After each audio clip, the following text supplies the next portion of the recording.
So we all had those movies growing up that stood the test of time. Today we're going to talk about Willow and why it's such a great movie for us. Coming up next.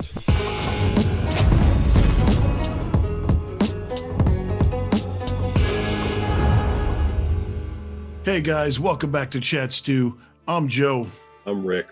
and today we're going to be talking about the magic of the 1988 super cool classic movie Willow, directed by Ron Howard and produced by the legendary, the man, the myth, George Lucas, Mr. Star Wars himself. This is great stuff, and we're going to get into why we love it so much. I was pulling it up here online, and I'm going to read to you what it's about, the synopsis. It says, enter the world of Willow. Journey to the far corners of your imagination to a land of myth and magic, where dream and reality live side by side, to a place that never existed, a time that never was. It's a world where a young man named Willow lives out an adventure that explodes beyond the boundaries of his own hopes and fears. That doesn't say anything about what it's about. Nope. Just that it's a non-existent wonderland. All right, so Rick, why don't you tell them what you remember, what the plot of the movie was? I mean, what I remember is basically a village of little people, and they're just kind of living off in the woods, and they have a little village, and they're kind of being, passed by man. They don't really kind of bother them. They're just kind of in their own little world, and They're like first gen hobbits. Sure, yeah, first gen hobbits. They were the hobbits before the hobbits, basically in movie form. Yeah. And Willow, the main character, them from the concept of the hobbits, because that's an old book. Perhaps. So anyway, they're like hobbits.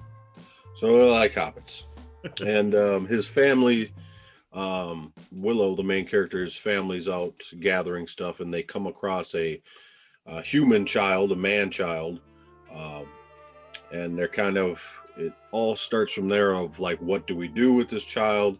The whole village gets involved with what they should do, and that starts off a quest basically to get the child to someone that can take care of it and get her back with her own kind. Yes. And it turns into a bigger story of adventure. She ends up being like the chosen kid who can the bring balance to the force or something like that. Yeah, same thing. So I mean, why is it so good? I mean, why is any movie really good? I guess in my opinion, it's got a great story. The acting is on point. I think there's so many characters. Not everybody is a main character. There's a lot of smaller roles, but even in those smaller roles, the acting is right on point. When it comes down to acting, you have a young Val Kilmer in it, who goes by the name of Mad Mardigan. Mad Mardigan. Yeah, right. Hell, it's like you were saying, everyone has not necessarily the biggest roles, but the roles that they do have in the movie makes it all come together well. Just because they're not a main person in the movie doesn't mean they had a larger impact in their little section of the movie. That's what made it enjoyable for me, because the side characters is basically where it all kind of comes together for me, because of what they give to the movie makes it a little bit more enjoyable for me. So who does Willow run into on his adventure? Let's start right at home in his village. There's a bunch of classic characters there. I mean, Willow, he's got a family, his wife Kaya. Didn't you name your dog? One of your dogs, Kaya? One of my dogs is named Kaya. Kaya. Directly from that movie. Kaya, and he's got his two little kids, his little puppets, or what? Daddy. Daddy. Yeah. Don't they find the baby in the little stream or whatever when they're all playing in the? Yeah, I think so. I think it's his son and his daughter. The big corrupt. He's kind of like. I don't know. He's not the mayor. Spender. He's not the town mayor, but he's the big shot in the little village, because apparently it looks like maybe he's business owner. Like the top shop owner. The top shop owner. He's got a lot of money, He sells the most produce and he sells the seeds for the grain, for everyone to do their planting and the crops or whatever, and they got to pay up. They got to pay for their seeds and stuff. And Mr. Burgle Cut, he's classic. Dude with like the long hair, but he's bald on the top, and he does a great job. I don't think I've ever seen him in any other movies. I don't remember him, but I mean, now that like even you take The Hobbit and The Lord of the Rings and all these movies where they have characters that are like dwarves or little elves or little people. Nowadays they just hire anyone they want to have that part, and they make just CGI them, make it look smaller.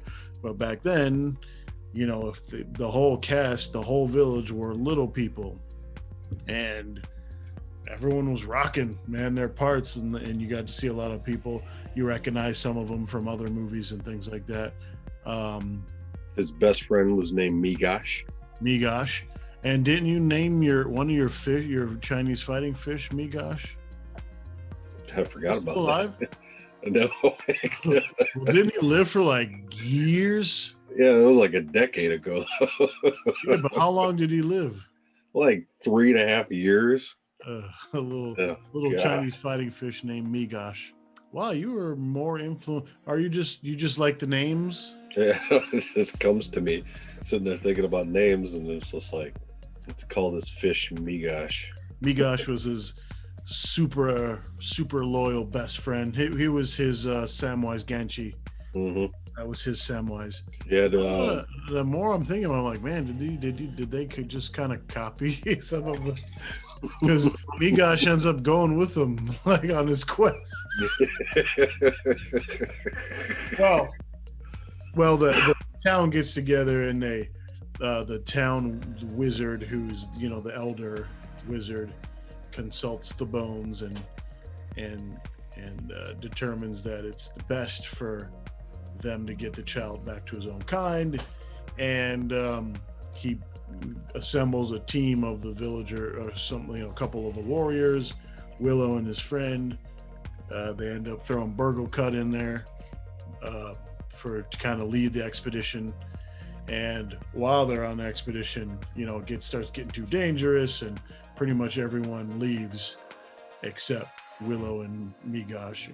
Willow and Migosh, have to take the ring to Mordor, and sorry, just kidding. Didn't sound right. Willow and Migosh got to take this baby, and they come across this kind of crossroads where there's a lot of traffic, of humans, and what are they known as? Daikini. That's slang for human. It's the slang for the human. They come across, a crossroad where they have the hanging cages. If they put the criminals in there to set an example, but it's a busy crossroad where horses and traffic will travel to get between cities and villages and stuff. And they hang out there for a bit, hoping that they'll see some humans to pass the baby off. And who's hanging in the cage for his tomfoolery? Val Kilmer, Mr. Mad Mardigan, who turns out he's a legendary swordsman and warrior. Wasn't he in the army? And he just kind of... Yeah. He was in the army of one of the kingdoms and defected or whatever, decided to do his own thing. With really no options, they free Mad Mardigan, Val Kilmer, out of this cage, and they end up giving him the baby just to kind of be rid of the problem, the issue. I think they start off back home. Yeah, he gives him his word he'll take care of it, and just like a day into going back home, they see some little mini. What are the little guys called? Brownies. It's like little people. Yeah. Flying on the top of an owl, and the owl's got the baby in like a blanket, and he flies over him, and they're like, "What the?" And that's the baby that the dude was supposed to watch, and he, I stole the baby. I stole the baby. It's like, what the? I stole the baby. I stole the baby. So they, get back on the trail and, got to go and rescue the kid from the Brownies. And the Brownies take them down, him and his friend? Yeah, no, they were shooting and dart him up and they tie him down, and there's like 100 of them dragging him, doing they're all dragging him and his buddy.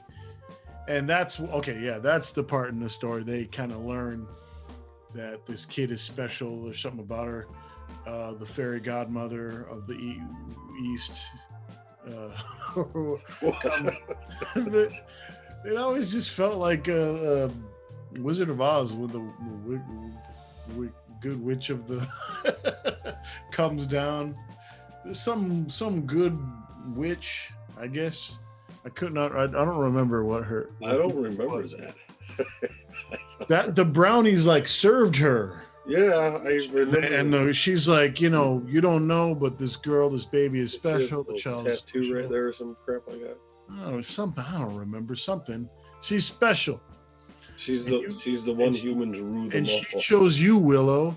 Yeah. She chose you. There's an evil witch running the land in the castle, and she's ruling the land with terror and baby. I can't remember all the details, so don't slash me here. But the baby is, the chosen one, so she's the only one that can stand up to the evil and the magic and the It's kind of like Snow White. Snow White? Yeah. No, man. No. She's the only one that can, defeat the evil queen. That's nothing to do with Snow White. Snow White the queen gets jealous at Snow White because of And the Snow White's the only one that I'm talking about, like the updated movies. What? Why did you even watch those? Because Chris Hemsworth was in them. Thor, because of Thor. The Huntsman? Yeah. Nah, man. Nah. No, but I can't remember what they're supposed to do with her, though. Why bring her back? Bring her back to who or what? Man, I need to rewatch it. Why bring her back again? I can't remember. Let me know in the comments down below. That's what you guys are for. Help us out here. Oh, God. Yeah, why I'm drowning. I can't remember why they had to bring her back. Usually a lot of, when you make these channels and this content and stuff, you try to watch the thing you're going to talk about the day before or whatever so that you can keep it fresh in your mind. But that sometimes I feel that that's just like cheating, like, you're a fan, depending on what you're going to talk about. And like, I don't think it's always necessary. I like to just kind of remember why I liked things or whatever. And even if my memory is a little distorted, then my distortion is still valid. Like maybe I have a distorted view of why I like something. But this is where you guys get to chime in. Why did they have to bring her back? Like, what was her deal? What was the important reason? Because the witch is looking for the baby also, so she could just get the baby, kill her or whatever. So what was her role again? What did they have to do to her? Give her the ring? We talked about the Brownies. What was the dude's name when they trickle into like a human, kind of like a little tavern, and then there's like lodging there, and then Mad Mardigan tries to get lucky and ends up. Mad Mardigan's sleeping with that guy's wife, and then that guy comes back, and Mad Mardigan's all dressed up as a woman. This is my cousin Helga. Helga. Wanna breed? Wanna breed? Just a Ooh, that's up front. Tempting, but no. He just like grabs her. Yeah. Ooh, Helga. Not even mad. His wife, doesn't even care what his wife thinks. I suppose maybe you could get away with that Yeah. in that realm. It's a realm. Not a woman. Not a woman. Gentlemen, meet Lug. Ah! Ah! Indiana Jones. Indiana George Jones Lucas punched him. is going to use the same sound effects, the classic punch. I want to hear that too down below in the comments. Do you guys recognize when you hear like the LucasArts punch?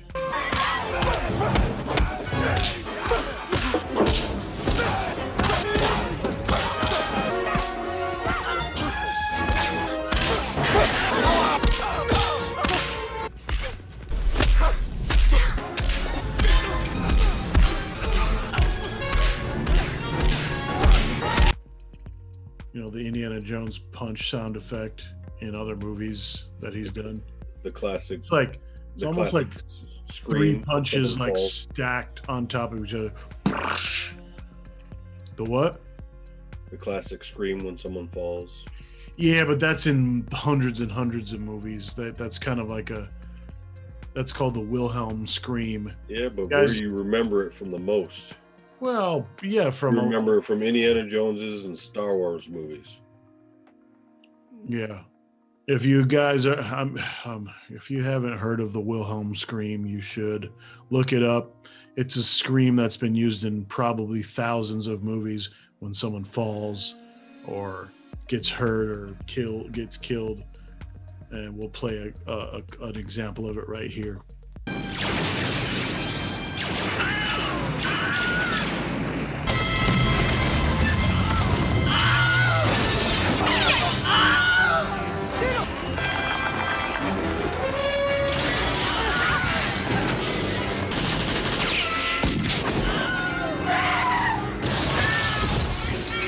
So that's the Wilhelm Scream. Listen for that. If you're unfamiliar with it, listen for it. You'll probably hear it in every movie that you watch, every action movie where people are falling off of stuff, getting shot and falling over a side thing or a railing or off a cliff or whatever. It's used thousands and thousands of times. It's a joke now between editors and sound designers. Also, this movie is filled with quotable lines, classic lines. I don't know if we're just weird like that, but like even just normal things people say, we repeat them because it's funny. Like, Willow is calling for his wife. Kaya. I don't mean to make fun of the guy's voice because he's little or whatever, but he's got a higher register. Kaya. Willow. And she's like chasing after him to, so they can hug each other, whatever. And that's it at the end. Yeah. Yeah. Mrburgle Cut had a pretty, he's got tons of classic lines. He comes down, Willow's doing well in his harvest. He's got lots of seeds, and Mrburgle Cut kind of accuses him of, like, what does he kind of accuse him of? Like, he's just buying elsewhere or something, or you just basically. Why do you have so many seeds? Because you didn't buy that many from me, basically. Yeah. I sell the seeds around here. I'm the only one that sells seeds in this town. Off good. Now, where'd you get them? My family's been gathering them in the forest. What's the warrior's name? Velcor. He's one of the warriors of the village, and he volunteers to go on this quest with them. And Mrburgle Cut, fat Mrburgle Cut, doesn't want him to leave because that's less protection. Who's going to protect his fat ass? And he's like, he can't go. What is it? Not Velcor. He's the best warrior in the village. And then the high wizard looks at the wizard guy, tells him that he has to go on the quest too. Yeah. It seems that this what does he say? This group needs a leader, and the bones say you, Mrburgle Cut. All of a sudden, it's okay for Velcor to go on the quest with him. Yeah. Oh, you remember when this doesn't have anything to do with classic lines. I'm just ranting now. But when the dogs, the murder dogs, I don't know what they're called. Look like giant rats. They look like giant rats. They're dogs in costumes come in and raid their festival, and the girl I swear, watch this movie. I swear that girl was terrified for her life in real life. That was not acting. I don't know what they did if they didn't tell her that the dogs were Gonna be wearing an extra. I don't know if they just didn't know, but these dogs come and rip up they're having a festival in the village and everyone's celebrating. And obviously everyone starts scattering. These dogs come through who are looking for the baby. They're tracking down the scent of the baby. And since the baby ended up in their village, they come to find the baby and they're tearing things up. And it's Willow's daughter, the little girl, and she is crying for her life for mama. And it is real. I swear to God, it's so real. It's real. She is terrified of these dogs. That's not acting. I swear it's not acting. You guys tell me what you think. If you remember that scene with the little girl or watch it, tell me if you think that she's acting or that's real. She is terrified for her life looking for mama.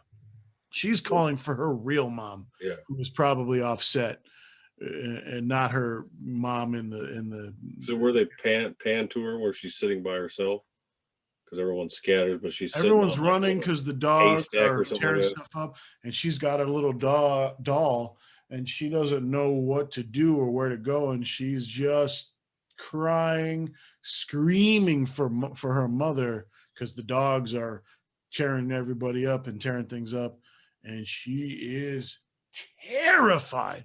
I mean, like for death.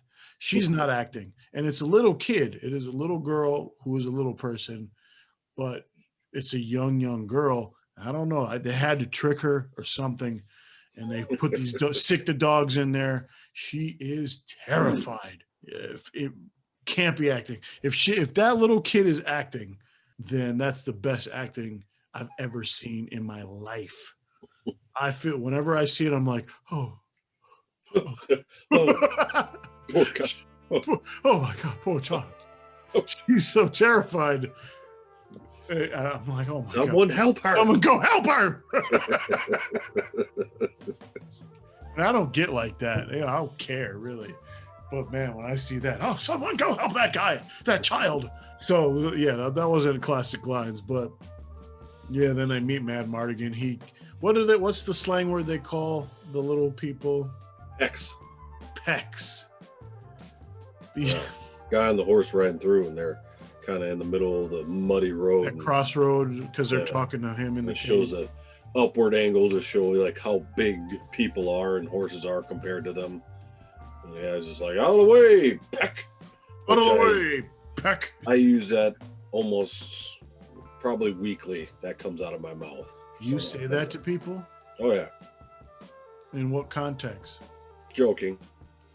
I know, but in what context? Why? If I'm at work and there's a group of people in front of me, out of the way, Peck, and they just kind of look at me. Has anyone caught on where it's from? Absolutely not. People need to have more fun, man. Soak up these movies. That's more and more. That's why I always say I don't know if we're just strange. There's got to be people out there like us that love movie lines and throw them out in their day-to-day. There's got to be. I don't know. There is. I hope. Yeah, there is. Most people just don't have the wide expansion. Don't have the upgrades. What is it? Don't call me that. Yeah, don't call me that. Oh, I'm sorry, Peck. Peck. Mrburgle's feeding the baby these roots, the little roots, black roots. And shout out to Will. You guys remember Will? He's in a few episodes. So he's always saying it to me for some reason. You never ever give a baby black root. What are you doing? I found some black root. She loves it. Black root? I am the father of 2 children, and you never ever give a baby black root. Oh goodness. My mother raised me on black root. And if I think it's black root. I hope it's black root. You never ever give a baby black root. I stole her from a stupid bikini. Why he was taking a pee-pee. It's not a what's that guy's name? He's been in like 70 movies. Kevin Pollak. He's been in every movie. He probably is in every movie. You got the evil, like the guy in the skull mask. Yeah, the evil general that works for main general to the queen. Yeah, that dude was like, that was a great villain. That was a great villain. He was, dude, I want to say at the time, not now because he doesn't have the longevity. At the time, and if you guys haven't seen it, you'll watch it. You probably might not agree because the impact won't be there of you being a kid.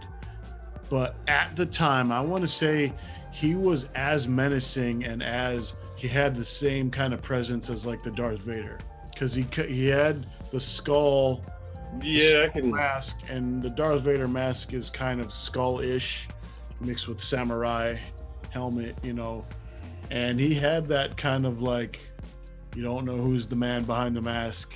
Yeah, the first time you see his face when he comes riding in to give like a report. Just returned from conquering the castle of Galadon. Galadon. There was some game I played on my phone. It was just like a time waster game one of those games where you build armies and send them off to attack someone else or whatever. My castle was there's like 8 million of those games. I don't know. Well, my castle, my kingdom was called Galadorn. Why? It got conquered. I don't know. I just like the sound of it. Galadorn. Castle of Galadorn. Yeah. Oh, yeah. Don't they meet up with? They have to find a they have to find a witch to help. Yeah, the old withered white lady. She's like the only one that can kind of like defeat the evil witch and get this child to where she needs to be. That's where the child needs to be returned to her, maybe, or something. Razel is the witch, and she's the one who can go up against the evil queen witch. She's the only one powerful enough. But what the hell was that? Why did they have to get the kid back then? And I'm confused. Maybe there's something I'm missing. Yeah. Again, please do tell me in the comments below. I'm forgetting. Turns into a goat, or she is a goat. She's and like banished. Willow has to turn her back into a lady. Doing that spell. Peacock. Turtle. A turtle? How much? What do you think that feels like? Horrible. Parker. Oh. And then there it is. Wow. Got a little off track there. I'm sorry. I don't know what the hell's going on anymore. It's all right. Sorry, Willow. Sorry, Willow. We're giving it our best. This is what happens. It's it is my opinion that we're here to share and provide content for you, but I don't want it to be like so perfect and so put together where it's like, oh God, I'm like reading from some kind of script. I want you to be like you're hanging out with your buddies and we're all just hanging around talking shit about the stuff that we like. So honestly, like I haven't seen the movie Willow for probably about 21 years, 20 years, 22 years. So you were a teenager, you think, or you probably haven't seen it in your 20s? No. Really? I have not. I might have maybe caught a clip here and there or something like that, but I haven't sat down and watched that movie front to back in over 20 years. But we can recall. I just don't know what the freaking kid's for. That's all. Sue me. Sue me. Yeah, sue me. I don't know what the kid's for. Who cares? Please tell us what she's That's what she's for. She's the most important character in the movie, and I don't know what her importance is. Doesn't she just get like adopted by Madame Mardigan and the witch's daughter that end up falling in love with each other? She was really nice looking. She was smoking, and I think remember having a crush on her for sure. The redhead? Yeah. I think Val Kilmer either dated or even maybe married her in real life. Oh, yeah. I can't remember if they got married, but they definitely were an item. Hanging out. Yeah. Taking long, windy walks with each other. Something like that. Or something like it. So, yeah, man, Willow is awesome. We just wanted to kind of walk down memory lane with it. And obviously, as you can tell, we don't remember everything, to the T. And that's going to make me absolutely, it's going to encourage me to give it a watch here very soon, just to give myself a refresh on it and enjoy it again. So if you haven't seen Willow, the 1988 George Lucas classic, go check it out, but find it, download it, stream it, whatever you do nowadays, and check it out for yourself. It's a fun adventure. I believe the whole family can get in on it. Yeah, it's something you can show the little kids, because we were kids, right? Yeah. Except for that dog scene, terrifying. Were you afraid of the little I think one of those ape creatures on that castle that got melted and then they kicked it off into the water and then it turned into one giant dragon, double-headed dragon thing? There's the big fight and these, what are those things called? I don't know. They remember they're all worried about them. Huh? They're all worried about it, and then they're like, one of those things like, I hope this place doesn't have any of those things, and then it has them. Like these, what are those things called? You talking about the ape-looking things or the dragon? No, the ape things. Yeah, the ape things. Just come out and just start yelling at people and chasing people. Yeah.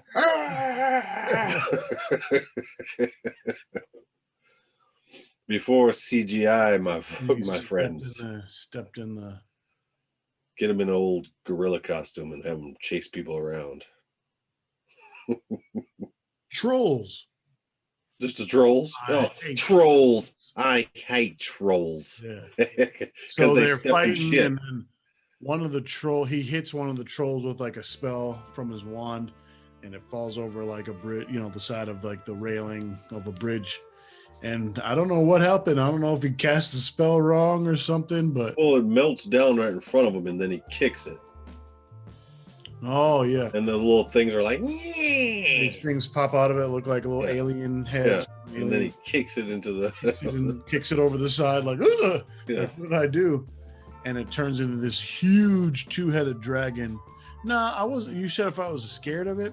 No, that was just kind of the fun adventure, defeat the dragon. And it blew fire. But the dogs were scary, man.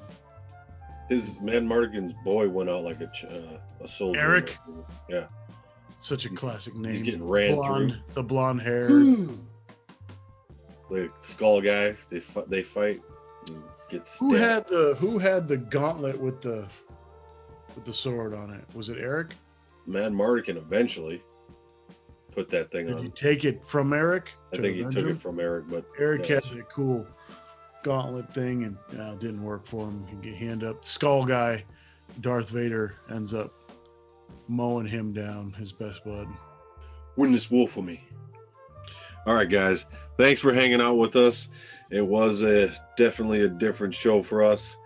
We're kind of just reliving some thoughts as we went along there, talking about Willow. We love Willow. We love Willow. Haven't seen it in 20 years. Kind of going off the top of our heads a little bit. We were just excited and wanted to talk about it and get something down. So it's thanks time for joining us. Huh? Yeah, it's time to watch it again. Yeah, time to watch it again. Definitely. Yeah. All right. Well, thanks for hanging out with us. This was Chat Stew. I'm Joe. I'm Rick. And we'll check you guys out next time.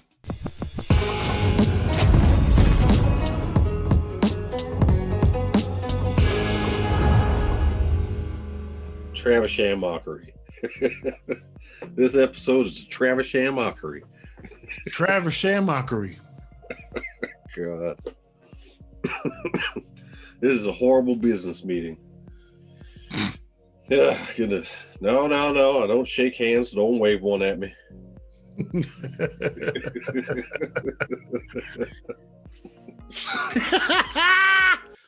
Listen here, Runt. While you're wasting your time here, your fields aren't getting planted. Think about it. Burgle cut. I'm gonna. You're gonna what?